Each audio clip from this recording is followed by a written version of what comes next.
چنانچہ حدیث میں آتا ہے کہ اللہ تبارک و تعالی نے آدم علیہ الصلوۃ والسلام کو جب پیدا کر دیا تو آدم علیہ الصلوۃ والسلام کی پیٹھ پر اپنا دائیں ہاتھ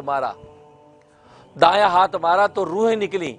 قیامت تک آنے والے جتنے انسان تھے ان سب کی ارواح اس میدان کے اندر جمع ہو گئی۔ پھر آپ نے بایاں ہاتھ مارا اللہ تبارک و تعالی نے تو وہ ارواح ساری کی ساری نکل آئیں، قیامت تک آنے والی جو جہنم کے اندر جانے والی تھیں۔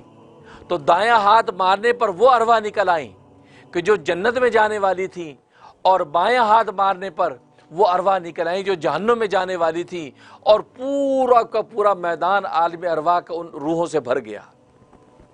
اس لیے صحیح بخاری کی حدیث ہے، نبی پاک صلی اللہ علیہ وسلم فرماتے الارواح جنود مجندہ، کہ یہ بے ہنگم روحیں کھڑی تھی، کوئی صف بندی نہیں تھی، بلکہ ایک دوسرے کے اندر جو ضم ہو کر کھڑی تھی، پورے میدان کے اندر جو ہے ایک دوسرے کے اندر ضم ہو کے کھڑی ہیں، بے ہنگم کھڑی ہیں، پورا میدان بھر گیا۔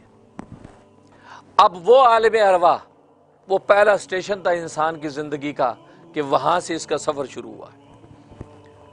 اور حدیث میں آتا ہے کہ جب اللہ تبارک و تعالی روحوں کو میدان ارواح کے اندر جمع کر لیا تو پہلا سوال کیا، الستُ بربکم، کیا میں تمہارا رب نہیں ہوں؟ گویا کہ یہ پہلا اقرار ربوبیت کا اللہ تبارک و تعالی عالم ارواح میں انسان سے کروا رہے ہیں۔ اس وقت ہماری روحیں موجود ہیں اور عالم ارواح کے اندر اللہ تبارک و تعالی اعلان کر رہے ہیں کہ الستُ بربکم، کیا میں تمہارا رب نہیں ہوں؟ اب آپ خود سوچیں کہ پیدا کرتے ہی اللہ نے فوراً سوال کر دیا تو ارواح کو کیا پتہ کہ کیا جواب دینا ہے۔ تو حدیث میں آتا ہے سب ایک دوسرے کا منہ تکنے لگی کہ بھئی کیا کہنا ہے۔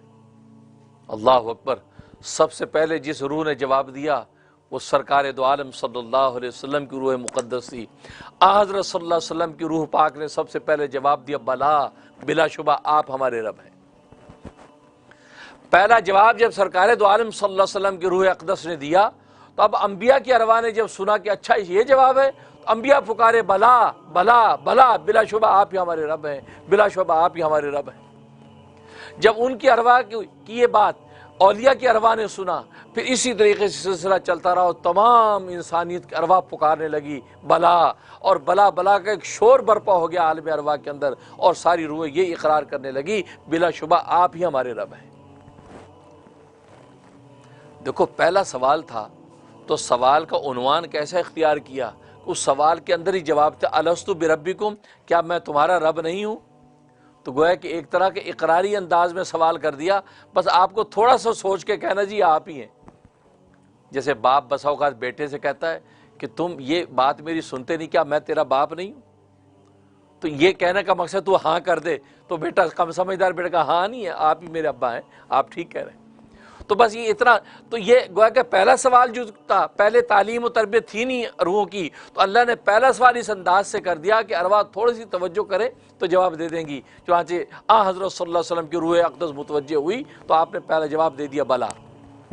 اس لیے آپ کو معلم انسانیت کہتے ہیں کہ انسانیت کے سب سے پہلے معلم اور استاد خود سرکار دو عالم صلی اللہ علیہ وسلم ہیں۔ یہاں تک کہ انبیاء نے بھی آپ سے وہ تعلیم لی، آپ ہی سے جواب سیکھا اور بلا کا جواب دیا۔ تو یہ وہ وہاں سے پہلا سفر شروع ہوا اور اللہ تبارک و تعالی ربوبیت کا اعلان کیا، اور جب یہ اقرار ہو گیا تو اللہ تبارک و تعالی نے فرمایا کہ آدم تم گواہ رہنا، یہ آسمان و زمین گواہ ہیں کہ ساری کی ساری انسانیت نے میری ربوبیت کا اقرار کر لیا ہے۔ اب کل روز قیامت میں دوبارہ جب میرے پاس آؤ گے تو کوئی تم میں سے یہ نہ کہے کہ جی ہمیں تو پتہ ہی نہیں تھا کہ ہمارا رب کون ہے، اس لیے کہ اس وقت سب اقرار کر چکے ہیں، اے آسمان و زمین اور اے آدم تم گواہ رہنا کہ تمہاری ساری کی ساری نسل میری ربوبیت کو مان چکی ہے۔ دیکھو ربوبیت وہاں مان چکے ہیں، اور اسی عہد کو اللہ تبارک و تعالی نے قرآن کریم میں ذکر کیا، وَإِذْ أَخَذَ رَبُّكَ مِن بَنِي آدَمَ مِن ظُهُورِهِمْ ذُرِّيَّتَهُمْ، کہ یاد کرو اس وقت کو جب اللہ تبارک و تعالی نے بنی آدم سے عہد لیا۔ تو یہ وہ عہد ازلی ہے، یہ عہد ازلی ہے کہ جس کا قرآن کریم میں ذکر کیا، اور پھر اللہ تبارک و تعالی نے فرمایا، حدیث میں آتا ہے کہ میں تمہارے پاس نبی بھیجوں گا، ناصح بھیجوں گا، تو نبی میری رائے حق تمہیں دکھائیں گے اور تم اس رائے حق کو اختیار کر لینا، اس لیے کہ تم میری ربوبیت کا اقرار کر چکے ہو۔